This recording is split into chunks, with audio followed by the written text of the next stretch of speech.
चलिए आज हम नया टॉपिक स्टार्ट करते हैं, that is liquid doses form. आप लोगों को नाम से ही इंफॉर्मेशन होगी कि liquid dosage forms mean any dosage form which is in liquid state. और डोजेज फॉर्म क्या होता है ये अपन ने पहले स्टडी की है।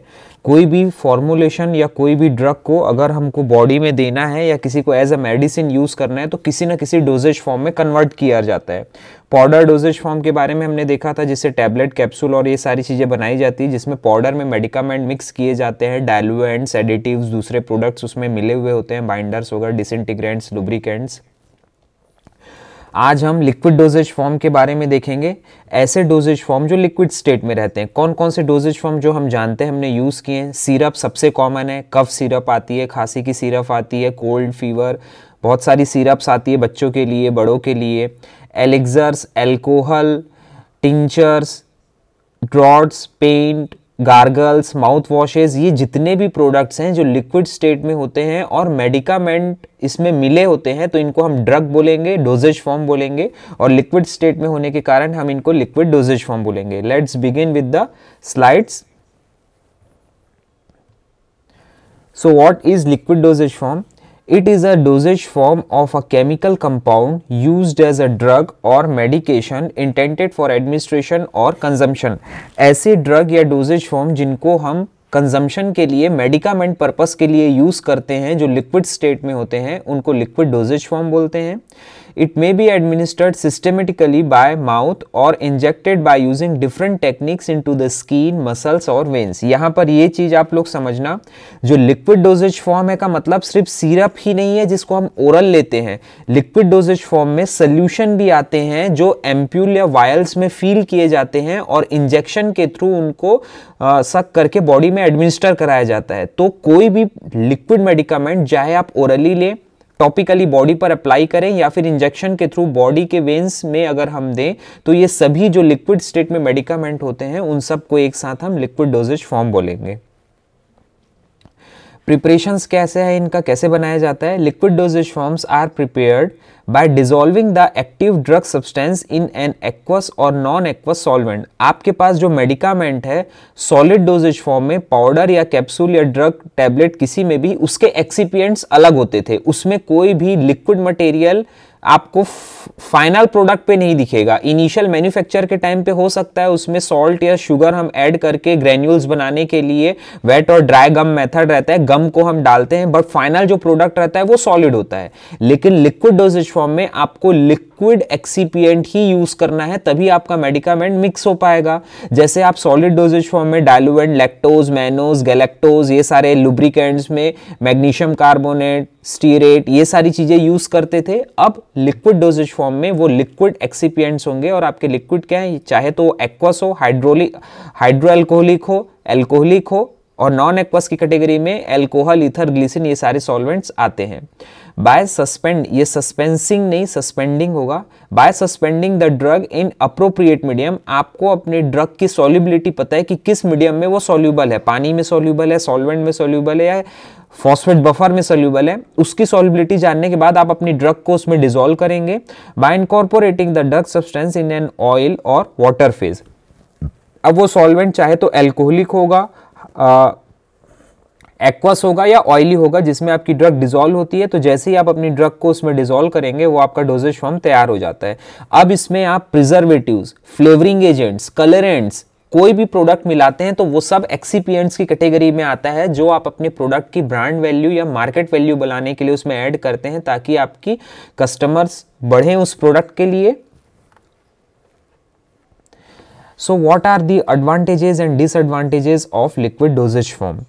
एडवांटेजेस क्या है इस डोजेज फॉर्म के? Better for patients who have trouble swallowing, जो टैबलेट कैप्सूल को स्वेलो करने में प्रॉब्लम होती है, उनके थ्रॉट में फंसता है, उनको ऐसा लगता है, उनके लिए लिक्विड डोजेज फॉर्म काफ़ी अच्छा होता है। Faster absorption than solid, solid को पहले स्टमक में डिसइंटीग्रेट होगा, छोटे छोटे पार्टिकल्स में टूटेंगे, फिर वो इंटेस्टाइन से अब्जॉर्ब होंगे। लिक्विड डोजेज फॉर्म पहले से ही लिक्विड फॉर्म में होता है तो वो समय बच जाता है और आपकी ड्रग फास्ट एक्शन देती है।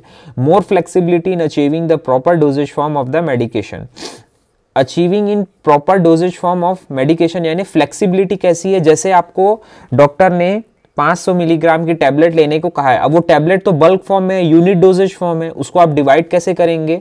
सम ऑफ द टाइम अपन टैबलेट तोड़ के ले लेते हैं, बट वो प्रॉपर तरीका नहीं है, ठीक है। तो लिक्विड डोजेज फॉर्म में जब आप प्रोडक्ट लेते हैं तो इसमें डोजेज की फ्लेक्सिबिलिटी होती है, चाहे आप 1 चम्मच ले लें, 2 चम्मच ले लें, बट ऐसा नहीं है अपने मन से आप चम्मच ले लेंगे। ऑब्वियसली डॉक्टर ने आपको रिकमेंड किया होगा 1 टेबल स्पून या 1 कप इसका जो माउथ कैप है, उस कैप के अकॉर्डिंग आपको मेजरमेंट 10 ml 5 ml जो लेना है वो दिया होगा, बट इसमें फ्लेक्सिबिलिटी होती है। आपको ऐसा लगे कि कफ सिरप में थोड़ा आपको और ज़रूरत है तो 2-4 बूंद या थोड़ा आप इनिशियल 1-2 ml बढ़ा सकते हैं। That is the flexibility in liquid doses form. Disadvantages: shorter life before expiration than other dosage form.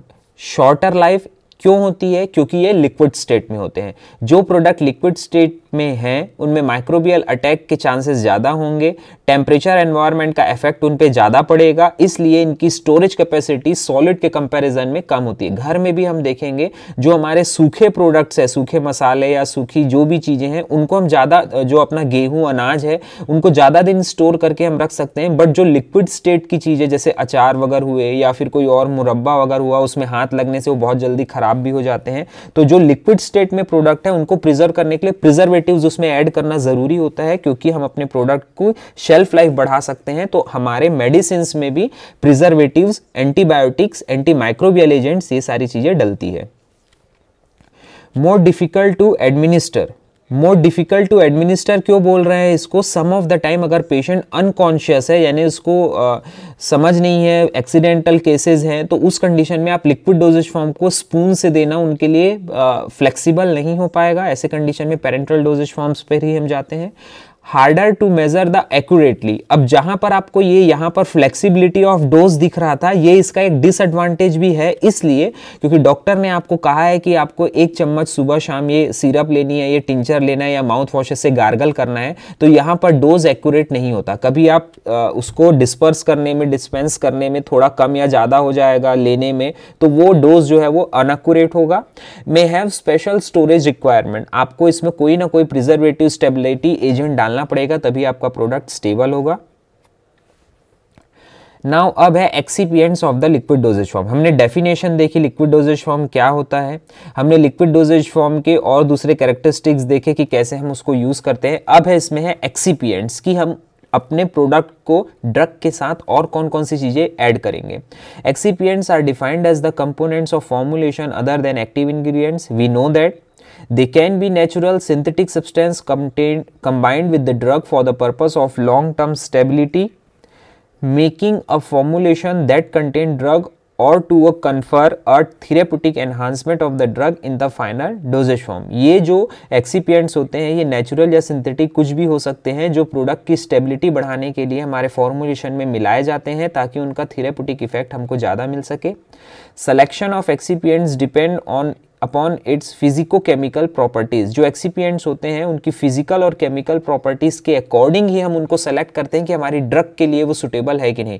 Physical और केमिकल प्रॉपर्टीज कैसी है? जो फिजिकल जैसे फ्लोएबिलिटी, विस्कोसिटी, ये सब फिजिकल प्रॉपर्टीज में है।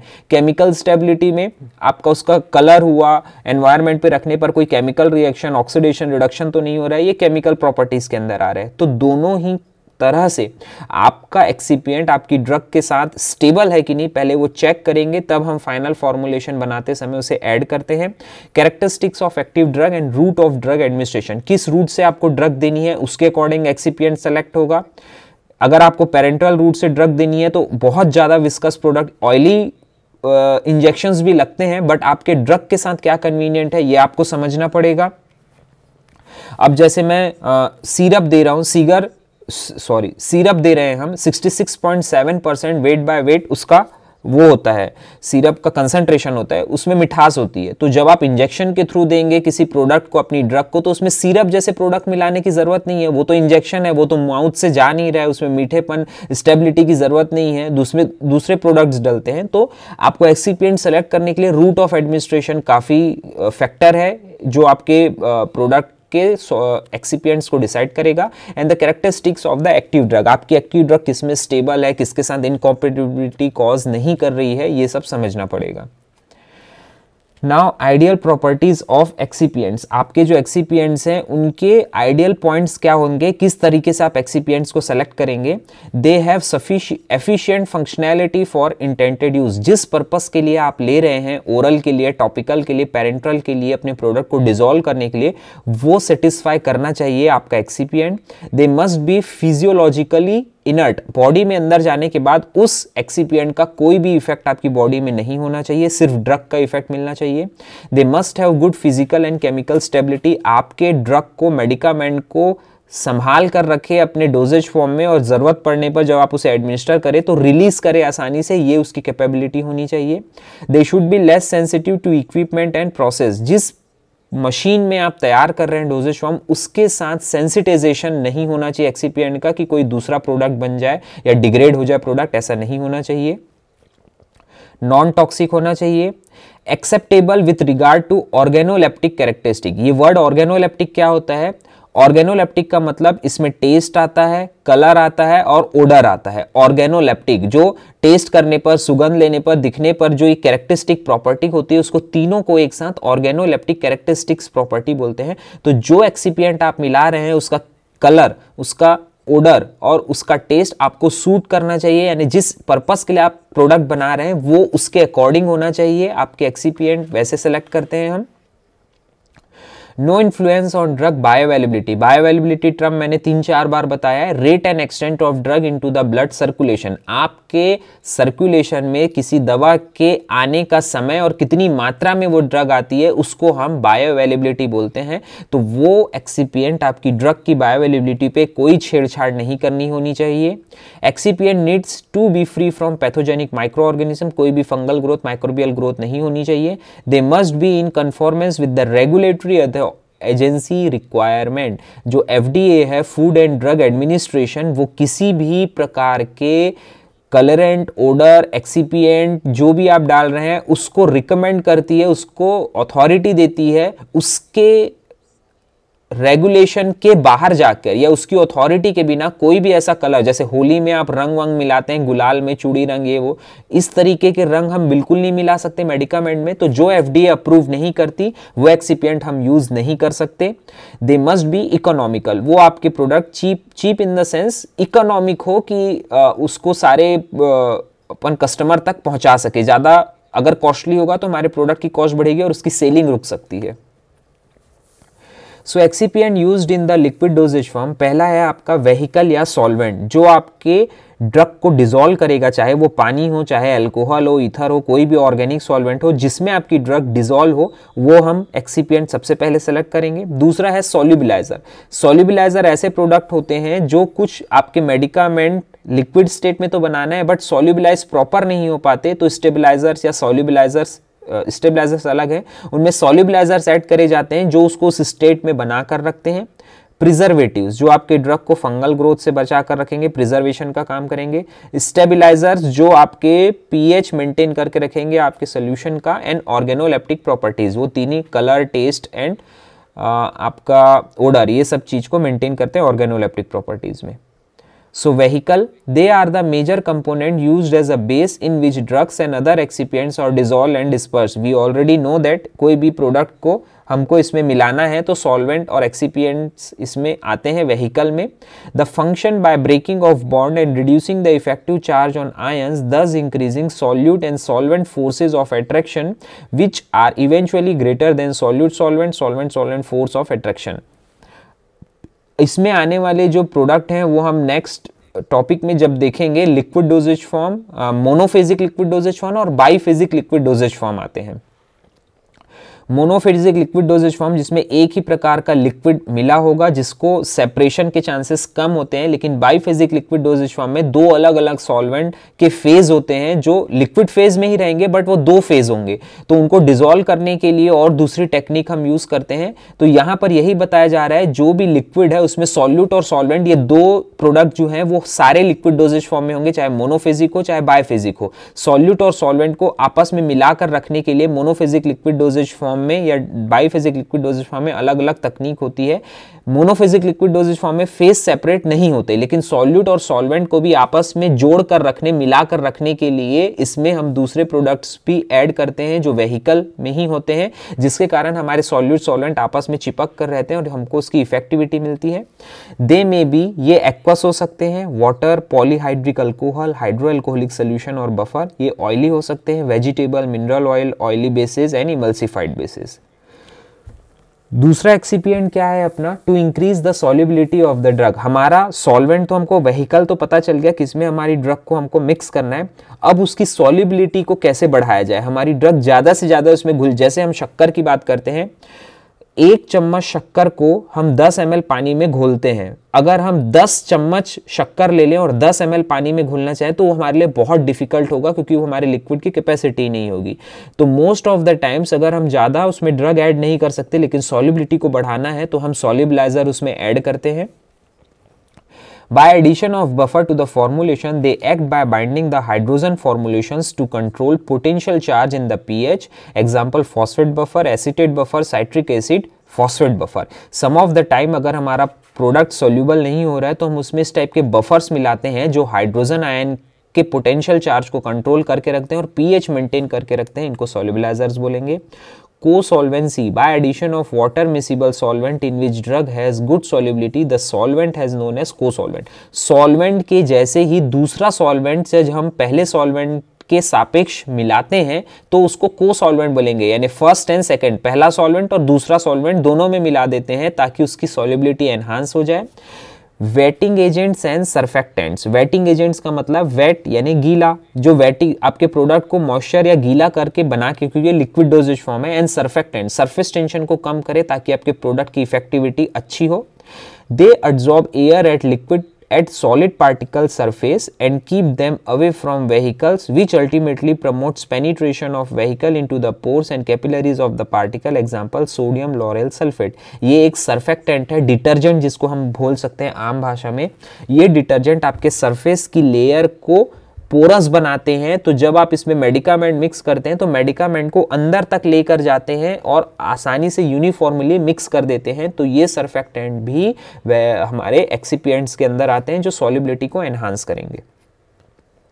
प्रिजर्वेटिव्स।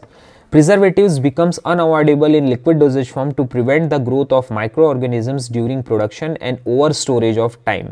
लंबे समय तक प्रोडक्ट को बचा कर रखने के लिए और चलाने के लिए उसमें ये प्रिजर्वेटिव मिलाना हमारे लिए मैंडेटरी हो जाता है लिक्विड डोजेज फॉर्म में।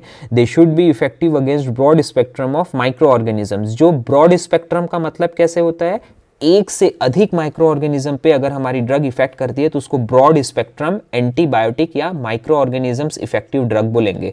अब माइक्रो ऑर्गेनिजम्स में क्या क्या आते हैं, स्टेफाइलोकोकस ऑरियस, विब्रियो कॉलरी, जो भी आप जानते हैं, एक्टिनोमाइसिस, एसिटिनोबैक्टर, जो भी माइक्रो ऑर्गेनिजम्स हम लोगों ने 12th में पढ़े हैं और अभी माइक्रोबायोलॉजी में भी आप पढ़ेंगे, उस तरीके से जो न्यूमरस डिसीज फैलाते हैं उन सब के ग्रोथ को रोकने के लिए, जो पॉसिबल हैं, जो ग्रोथ के चांसेस लिक्विड डोजेज फॉर्म में है, उनको रोकने के लिए प्रिजर्वेटिव्स ऐड किए जाते हैं। Physical, chemical, microbiological stable for life time of a product, जो फिजिकल रूप में, केमिकल रूप में और माइक्रोब से दूर रहे ऐसी स्टेबिलिटी को मेंटेन करते हैं प्रिजर्वेटिव।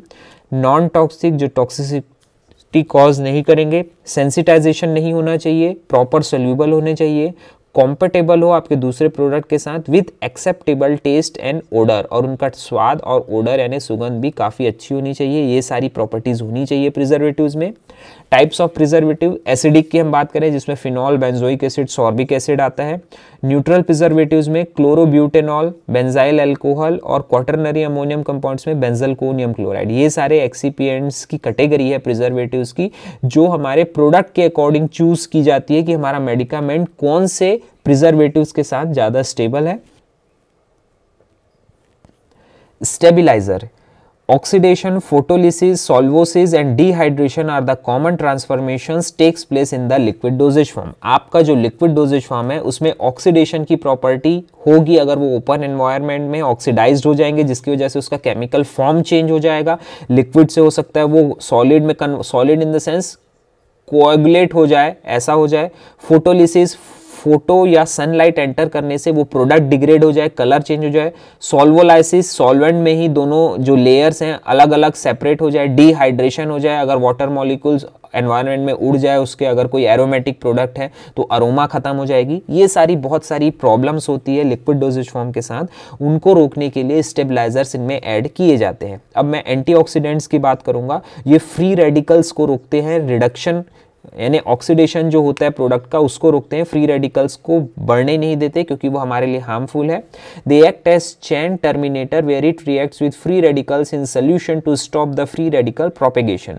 एग्जांपल है एसीटोन, कॉमा आएगा, acetone, sodium bisulphide, acetyl cysteine, ascorbic acid, thiourea. ये इतने सारे प्रोडक्ट्स हैं जो एंटीऑक्सीडेंट, नेचुरल एंटीऑक्सीडेंट्स आप लोगों ने सुने होंगे जो विटामिन ए के फ्रूट्स में बहुत ज़्यादा, बेरीज वगैरह में बहुत ज़्यादा प्रेजेंट रहते हैं। आंवला में सबसे ज़्यादा विटामिन सी जो एंटीऑक्सीडेंट का काम करते हैं। ये एंटीऑक्सीडेंट हमारे शरीर के अंदर फ्री रेडिकल्स को रोकते हैं, जिसकी वजह से जीरियाट्रिक्स यानी बुढ़ापा जो है वो आसानी से नहीं आता, क्योंकि फ्री रेडिकल्स जैसे जैसे बढ़ते हैं ऑर्गन्स की फंक्शनैलिटी को डाउन करते हैं। तो अगर फ्री रेडिकल्स कम होंगे, ऑर्गन ज़्यादा हेल्दी होंगे, जल्दी से बुढ़ापा या जीरियाट्रिक्स की एज नहीं आएगी।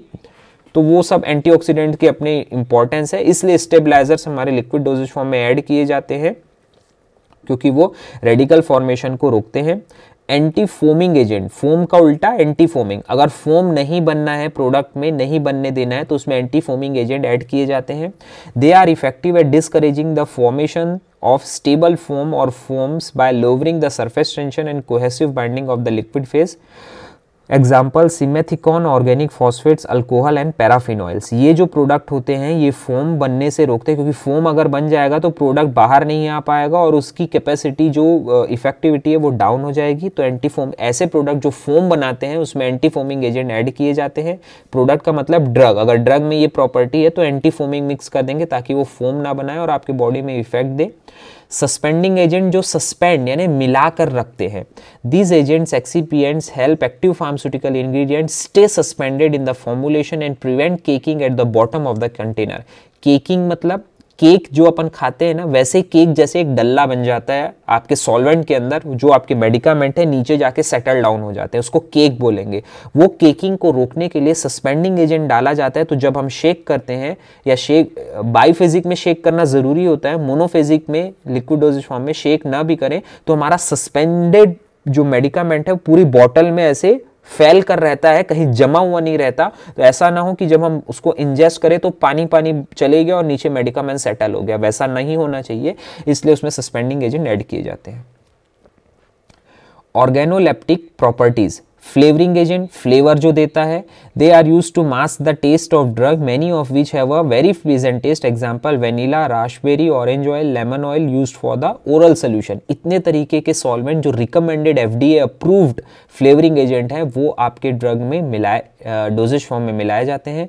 Colourants, they are largely incorporated in the pharmaceutical product to standardize, to improve the existing drug color, to mask a color change and improve appearance, or sometimes to complement a flavor or to match the color of the medicine with its taste.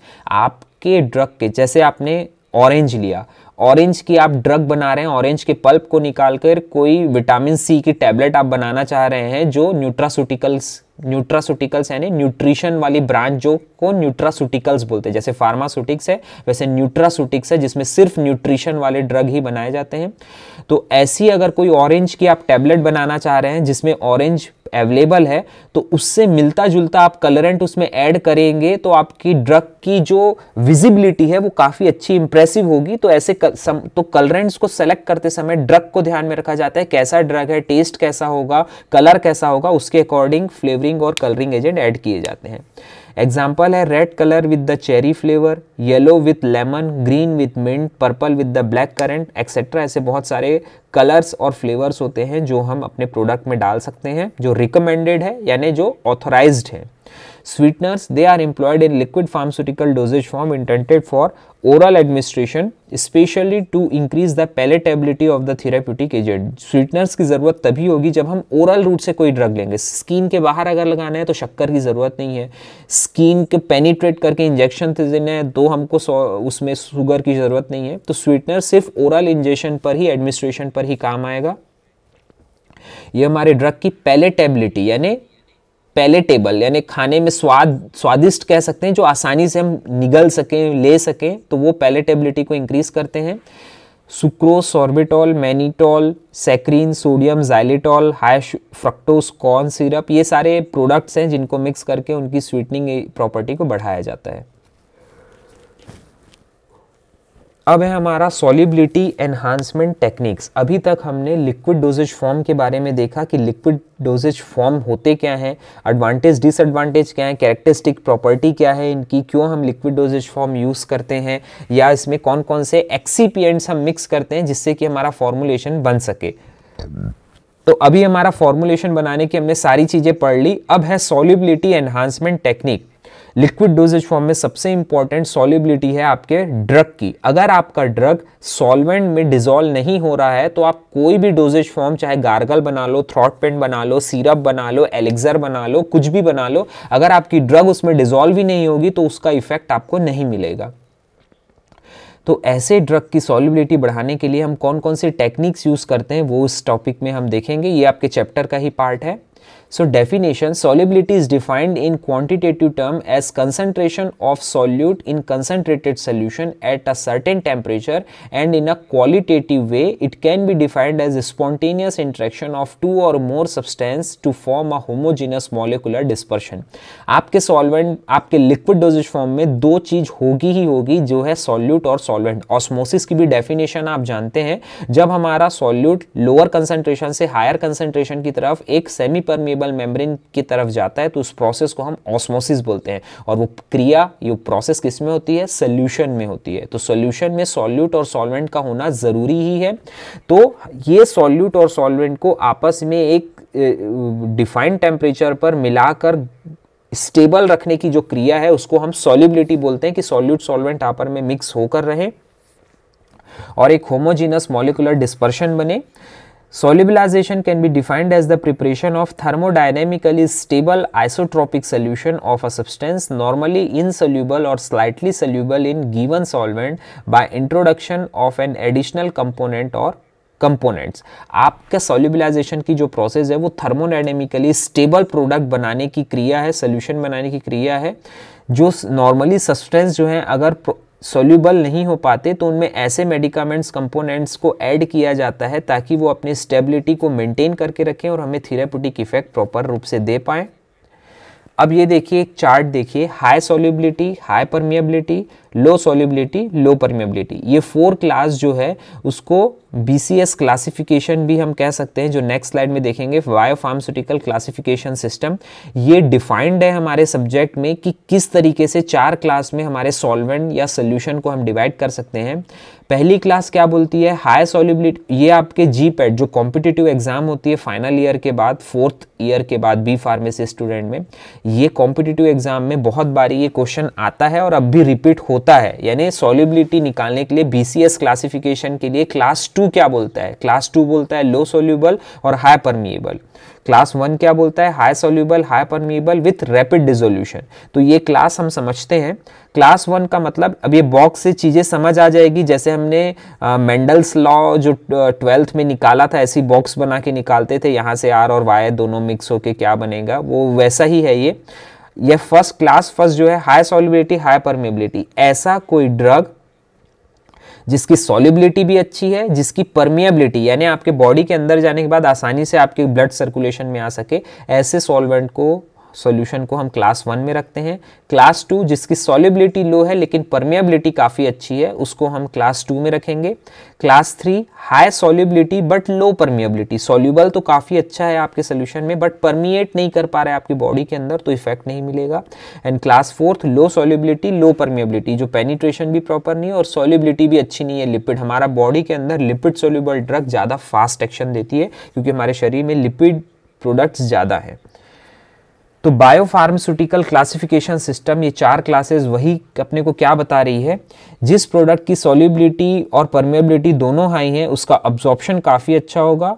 इसमें rate limiting step जो होंगे absorption में वो gastric emptying होंगे। अगर आपका gastric empty condition में है तो अब्जॉर्प्शन काफ़ी अच्छा होगा।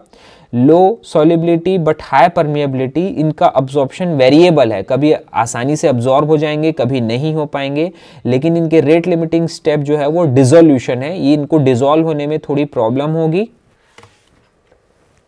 सॉल्युबिलिटी अच्छी है बट परमिएबिलिटी कम है, इसका भी अब्जॉर्प्शन वेरिएबल होगा। इनकी परमिएबिलिटी जो है वो रेट लिमिटिंग स्टेप होगी, ये परमिएट कर पाएगा कि नहीं स्किन को कह नहीं सकते, या काफ़ी स्लो होगा। और जिनका दोनों ही लो है, सॉल्युबिलिटी परमिएबिलिटी, उनका अब्जॉर्प्शन बहुत पुअर होगा, और ये डिपेंड करता है हर तरह से, वो आपको ना अब्जॉर्ब हो पाएगा ना प्रॉपर इफेक्ट दे पाएगा। The pharmacopoeia lists solubility in terms of number of milliliters of solvent required to dissolve 1 gram of solute. The Indian Pharmacopoeia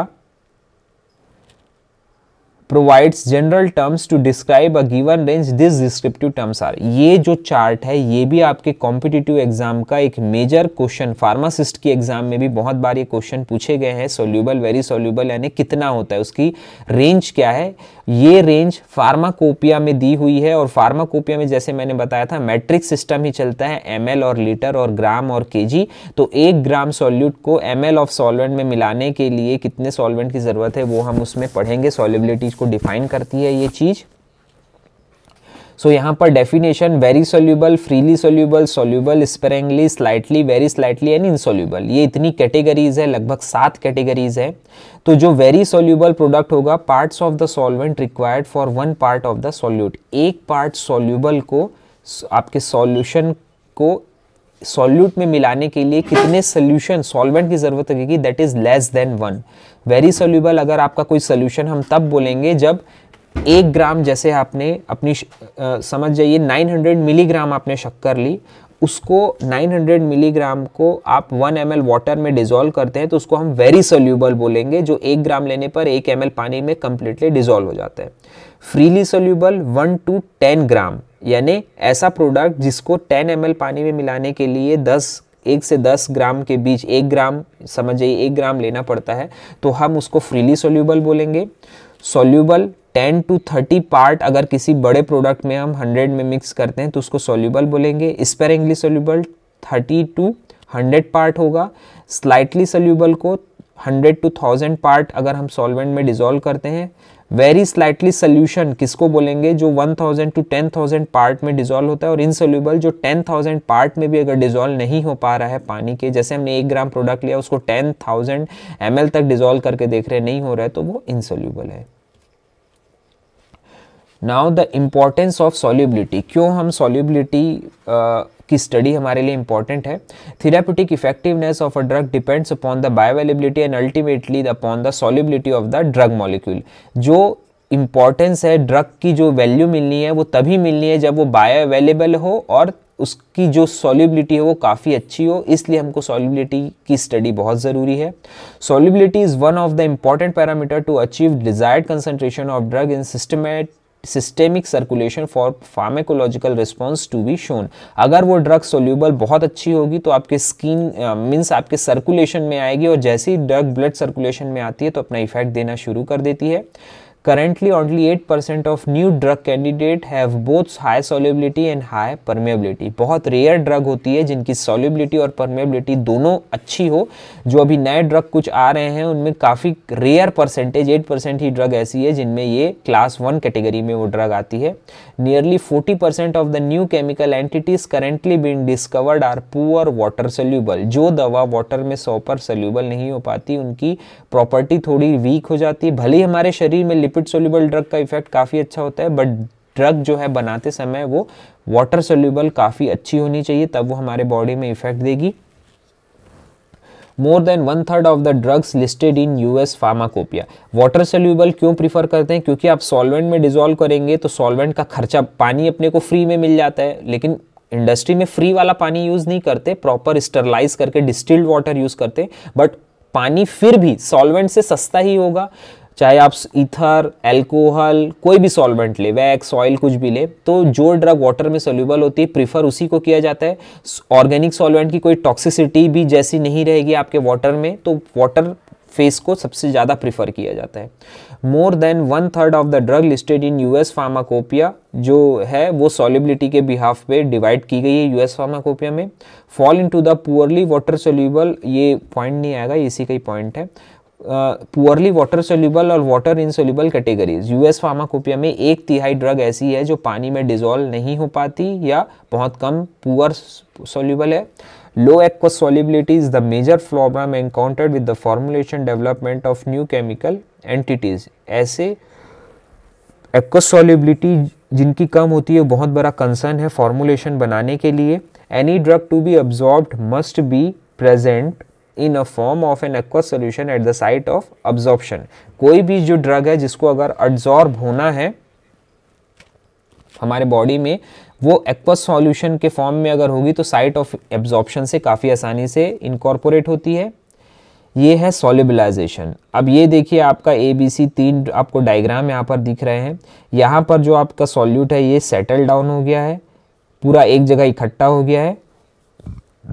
ये जो ग्रीन है आपका सॉल्यूट है और ये ऊपर सॉल्वेंट है अपना जो दूसरे कलर में दिख रहा है। अब यहाँ पर ये हमारा सॉल्यूट कुछ थोड़े बहुत सॉल्वेंट से कुछ यहाँ पर आपको डिजोल्व दिख रहे हैं, बट यहाँ पर हमारा पूरा सॉल्यूट और सॉल्वेंट दोनों आपस में कंप्लीटली यूनिफॉर्मली डिस्ट्रीब्यूटेड है, काफ़ी क्लियर दिख रहा है। The process of solubilization involves the breaking of interionic और intermolecular bonds in the solute, the separation of molecules of the solvent to provide space in the solvent of the solute, interaction between solvent and solute molecular और ion। ऐसा solubilization वो process है जिसमें solute और solvent के बीच इंटरआयनिक कोई भी bond या फोर्सेस नहीं होते, आसानी में वो एक दूसरे से मिलकर रहते हैं, जिसकी वजह से उनकी solubility काफ़ी अच्छी होती है। स्टेप्स इन्वॉल्व आर, सॉल्युबलाइजेशन में क्या क्या स्टेप्स होते हैं। Holes open in the solvent, ये जो पहले होल्स हैं वो थोड़े ओपन होंगे। Molecules of solid break away from the bulk, ये जो सॉलिड मॉलिक्यूल्स हैं ये बल्क से थोड़े दूर होंगे। And then freed solid molecules in integrated into the hole, और ये सॉलिड मॉलिक्यूल्स जो यहाँ पर गैप आया है उसमें जाके फिट हो जाते हैं, जिसकी वजह से उनकी सॉल्युबिलिटी बढ़ जाती है। So the techniques of solubility enhancement, किन किन तकनीक से हम अपने प्रोडक्ट की सॉल्युबिलिटी को बढ़ा सकते हैं। पहला है फिजिकल मॉडिफिकेशन, इधर दूसरे में केमिकल मॉडिफिकेशन और अदर मेथड्स है। आपका फिजिकल मॉडिफिकेशन की 5 टेक्निक्स हैं। पहला है पार्टिकल साइज रिडक्शन। अगर आप अपने ड्रग की साइज को काफ़ी छोटा कर देंगे तो उसका सॉल्युबिलिटी बढ़ जाएगी। इसके लिए तकनीक क्या क्या है, micronization, sono crystallization, nano suspension and super critical fluid process. इन सब को हम एक एक बार देखेंगे, मीन्स 1 बाय 1 देखेंगे। Modification of the crystal habit, अगर आपके ड्रग का स्ट्रक्चर सरफेस जो है वो अनइवन है तो उसको प्रोडक्ट के साथ बाइंड होने में प्रॉब्लम होगी, तो उसको रिफाइन करने के लिए जो टेक्निक्स है पॉलीमॉर्फ्स एंड स्यूडो पॉलीमॉर्फ्स की टेक्निक आती है जो मॉडिफिकेशन करते हैं स्ट्रक्चर का। Drug dispersion in carriers, drug dispersion eutectic mixture के बारे में पढ़े हैं। 2 लिक्विड आपस में मिलकर बॉइलिंग पॉइंट कम हो जाता है उनका, तो लिक्विड स्टेट में कन्वर्ट हो जाते हैं, इसको यूटेक्टिक मिक्सचर बोलेंगे। इस तरीके के डिस्पर्शन को स्टेबिलिटी प्रोवाइड करने के लिए उसमें करियर्स ऐड किए जाते हैं, solid dispersion and solid solutions. Complexation, ऐसे प्रोडक्ट जो कॉम्प्लेक्स बना लेते हैं आपस में मिलके, कॉम्प्लेक्स इन द सेंस उनकी एक्टिविटी खत्म हो जाती है, तो उसमें कॉम्प्लेक्सिंग एजेंट हम ऐड करते हैं जो सॉल्युबिलिटी को इंक्रीज कर सके। And then solubilization by surfactant, surfactant के बारे में हम पढ़े हैं। अगर ऊपर से हम सरफेस टेंशन को कम कर देंगे तो ड्रग आसानी से घुस जाएगी अंदर, तो ऐसे सरफेक्टेंट्स माइक्रो इमल्शन की टेक्निक होती है जिससे बनाए जाते हैं।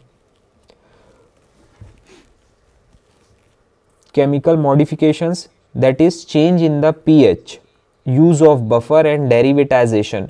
चेंज इन पीएच करके हम केमिकली अपने प्रोडक्ट को मॉडिफाई कर सकते हैं। बफर जैसे फॉस्फेट बफर, दूसरे और भी बफर से एजेंट्स आते हैं, इनको मिक्स करके हम उनकी मॉडिफिकेशन कर सकते हैं सॉल्युबिलिटी में। एंड डेरिवेटाइजेशन, डिराइव्ड करके दूसरे उनके और आइसोमर्स वगैरह और दूसरे डेरिवेटाइजेशन के थ्रू हम अपनी ड्रग को मॉडिफाई कर सकते हैं केमिकली। अदर मेथड्स में को क्रिस्टलाइजेशन आता है, को solvency, हाइड्रोट्रॉफी, solubilizing agents, selective adsorption in insoluble carrier, solvent deposition using soluble prodrug, functional polymer technology, precipitation porous, micro particle technology, nano technology approaches etcetera. ये इतनी सारी टेक्निक्स है जिनके थ्रू हम दूसरे मेथड्स के थ्रू अपने प्रोडक्ट की सॉल्युबिलिटी को एनहांस कर सकते हैं। तो पहला हम पार्टिकल साइज रिडक्शन पढ़ते हैं, जिसमें 4 टेक्निक्स आती है, micronization, nano suspension, sono crystallisation और सुपर क्रिटिकल फ्लूइड प्रोसेस। ये कोलॉइडल मील है जिसमें ड्रग के रिडक्शन साइज किया जाता है। माइक्रोनाइजेशन की टेक्निक क्या है? It increases the dissolution rate of drug through increase surface area. अगर सरफेस एरिया बढ़ जाएगा, जैसे हम धूप में कोई सामान सुखाते हैं, तो अगर अपने कंटेनर में फैला कर रखेंगे चीज़ों को तो आसानी से सूख जाएगा, that is increased surface area. और एक अगर ग्लास में ही पूरे ड्रग को, पाउडर को डाल के सुखाने रख देंगे तो काफ़ी दिन लग जाएगा उसको सूखने में। तो जिनका सरफेस एरिया अच्छा है उनकी ड्राइंग प्रोसेस साइज रिडक्शन के थ्रू अच्छी होती है। तो साइज रिडक्शन से अगर आप रिड्यूस कर देंगे साइड को तो उसका सरफेस एरिया बढ़ जाता है। जो छोटे छोटे पार्टिकल हैं उनका सरफेस एरिया बहुत होगा, और इतनी बड़ी फुटबॉल की मैं बात करूँ तो उसका सरफेस एरिया कम होगा। Micronization of drug is done by milling technique, use jet mill, rotor, stator, colloidal mills. It is not suitable for drugs with high dose number because it does not change the saturation solubility of the drug. Milling technique के through जैसे jet मिल और stator colloidal मिल आती है, इसमें किसी भी drug के size को रिड्यूस किया जाता है, लेकिन उस तरह की दवा के लिए ये सुटेबल नहीं है जिनके डोजेज हमको ज़्यादा लेने पड़ते हैं, जैसे थायराइड या बीपी वगैरह की ड्रग जो लंबे समय तक चलती है। इनके लिए, क्योंकि इनके सैचुरेशन सॉलिबिलिटी को ये चेंज नहीं कर पाता, the process involves reducing the size of solid drug particles to 1:10 microns commonly by spray drying or by the use of attrition method. This process is called micromilling. क्या process बोल रहा है? Reducing the size of solid particle जो 1 से 10 micron तक reduce कर दे spray drawing की process के थ्रू, उसको जिसमें एट्रिशन यानी ऊपर नीचे दोनों फ्रिक्शन होता है, हमने पढ़ा है, और उसमें पार्टिकल साइज छोटा हो जाता है, तो उसको एट्रिशन बोलते हैं। उस एट्रिशन प्रोसेस के थ्रू माइक्रोनाइजेशन को, जिसको माइक्रोमिलिंग बोलते हैं, हमारे ड्रग का पार्टिकल साइज कम हो जाता है जिसकी वजह से उसकी सॉल्युबिलिटी बढ़ जाती है। अब है nano suspension. These are sub micron colloidal dispersion of pure particles of the drug. ये ड्रग के प्योर पार्टिकल्स होते हैं नैनो सस्पेंशन में, that are stabilized by surfactant, जो सर्फेक्टेंट ऐड करने पर स्टेबलाइज हो जाएंगे। Nano suspension technology is used for efficient delivery of hydrophobic drug. Hydrophilic और फोबिक आप लोगों को पता ही होगा, जो पानी में डिजोल्व होता है वो हाइड्रोफिलिक है, जो नहीं होता वो हाइड्रोफोबिक है। तो नैनो सस्पेंशन टेक्नोलॉजी के थ्रू जो हाइड्रोफोबिक ड्रग होती है उनको आसानी से डिजोल्व करके बॉडी में एंटर कराया जाता है। The particle size distribution of the solid particle in nano suspension is usually less than 1 micron and with the average particle size of 200 to 600 micron. ऐसे पार्टिकल साइज जिनको नैनो सस्पेंशन में process किया जाता है वो अपनी टेक्निक के through 1 micron से कम में भी छोटे में पार्टिकल्स को कन्वर्ट कर देते हैं, जो 200 से 600 माइक्रोन तक एवरेज साइज इनका जाता है। एडवांटेज क्या है? Increase dissolution rate due to larger surface area expose. Surface area बढ़ जाने के कारण डिसोल्यूशन की क्रिया बढ़ जाती है। Nano suspension approach has been employed for drugs like paclitaxel, tarazepide, amphotericin B which are still on research stage. ये तो अप्रूव्ड हो गई है ड्रग, ये बाकी चीज़ें इस पर और टेक्निक्स जो हैं वो इम्प्लीमेंट की जा रही है ताकि उसकी सॉल्युबिलिटी को बढ़ाया जा सके। Sono crystallization, particle size reduction on the basis of crystallization by using ultrasound is sono crystallization. Ultrasound की टेक्निक आप लोग जानते होंगे, जैसे कि अल्ट्रासाउंड के थ्रू स्टमक की कंडीशन को, जो हॉस्पिटल्स वगैरह में अल्ट्रासाउंड होता है ना, सोनोग्राफी होगी ऐसा बोलते हैं, वो सेम यही प्रोसेस है। सोनोग्राफी में आपके अंदर होने वाले प्रोडक्ट में एक प्रोसेस कंपन कराया जाता है ताकि अंदर लिक्विड जो भरा हुआ है या लिक्विड की कंडीशन से उस कैविटी की जो कंडीशन है वो समझ आ जाती है। लेकिन सोनोग्राफी में जो रेज जाती सोनोग्राफी की वाइब्रेशंस जो आते हैं, उसी वाइब्रेशन के थ्रू यहाँ पर क्रिस्टलाइजेशन की क्रिया की जाती है। क्रिस्टलाइजेशन के थ्रू हमारे ड्रग का साइज जो है वो छोटा हो जाता है, साइज रिड्यूस हो जाता है। The ultrasound power for inducing crystallization, it not only enhances the nucleation rate but also an effective means of size reduction and controlling size distribution of active pharmaceutical ingredient. Nucleation rate का मतलब आपके drug की mixing property को increase करती है, solubility को। Most applications use ultrasound in the range of 20 to 500 megahertz. इस range के अल्ट्रासाउंड्स यूज किए जाते हैं बहुत सारी कंडीशंस में। supercritical fluid process, it is a process in which dense supercritical fluids are dense non-condensable fluid whose temperature and pressure are greater than its critical temperature and pressure, allowing it to assume the properties of both a liquid and gas। ये जो supercritical fluid होते हैं ये liquid और gas दोनों की भांति act करते हैं, क्योंकि इनका टेम्परेचर और प्रेशर जो होता है वो क्रिटिकल टेम्परेचर प्रेशर से अधिक होता है। Manipulation of this pressure of super critical fluids the favourable characteristic of gases. इनमें मैनिपुलेशन सॉल्युबिलिटी एनहांस करने के लिए कहाँ कहाँ पर मैनिपुलेशन कर सकते हैं। Characteristics of gases, high diffusivity, उस गैस की डिफ्यूजन प्रॉपर्टी काफ़ी अच्छी होनी चाहिए, विस्कोसिटी कम होनी चाहिए, सरफेस टेंशन कम होना चाहिए। ये जो लिक्विड हम इसमें मिक्स करेंगे वो सॉल्युबलाइजेशन ऑफ ड्रग को कंट्रोल करे, जिसको हम सुपर क्रिटिकल फ्लूइड बोलते हैं। अब ये आप टेक्निक देखिए सुपर क्रिटिकल फ्लूइड एक्सट्रैक्शन की। ये CO2 पंप लगा हुआ है, यहाँ से CO2 रिलीज होती है, हीट एक्सचेंजर लगा हुआ है, हाइड्रोफोबिक ड्रग आपकी यहाँ रखी हुई है, ये आपका ऊपर पैसल है, ये टेम्परेचर कंट्रोल यूनिट लगा हुआ है, थर्मामीटर, हीटिंग जैकेट है ये, और यहाँ पर नोज़ल के थ्रू अब आपकी ड्रग सरफेस पर पड़ती है और आपके ड्रग के पार्टिकल साइज को कम करती है। Once the drug particles are solubilized in the super critical fluid process they may be recrystallized at greater reduced particle size. इनको रिक्रिस्टलाइज करके पार्टिकल साइज को काफ़ी कम किया जाता है। The supercritical fluid process allows micronization of drug particles within narrow range of particle size often to submicron levels। ये जो supercritical fluid होते हैं ये बहुत माइक्रोनाइजेशन के थ्रू ड्रग पार्टिकल को कम करते हैं और range of particle often to बहुत सब माइक्रोन साइज तक के आपके पार्टिकल्स के साइज को कम करते हैं। अब है modification of the crystal habit. अभी इसके पहले हमने देखा कि कैसे हमारे ड्रग के साइज को हम सोनोग्राफी और ये सारी टेक्निक के थ्रू हम कम करते हैं। ये जो 4 टेक्निक थी, micronization, mono suspension, sono crystallization and super critical fluid process. अब सेकंड जो हमारी प्रोसेस है वो क्रिस्टल हैबिट को बदलने की है। ये हम नेक्स्ट क्लास में शुरू करेंगे, ताकि अभी अधूरा रह जाएगा ये। Now if you have any doubt, अभी तक के कोई टॉपिक में, अभी जितनी स्लाइड्स में कोई डाउट है आप लोगों को? हाँ बताओ।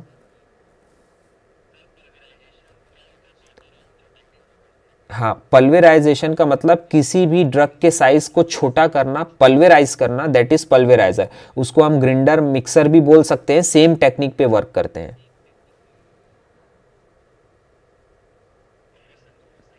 ओके, और कोई डाउट?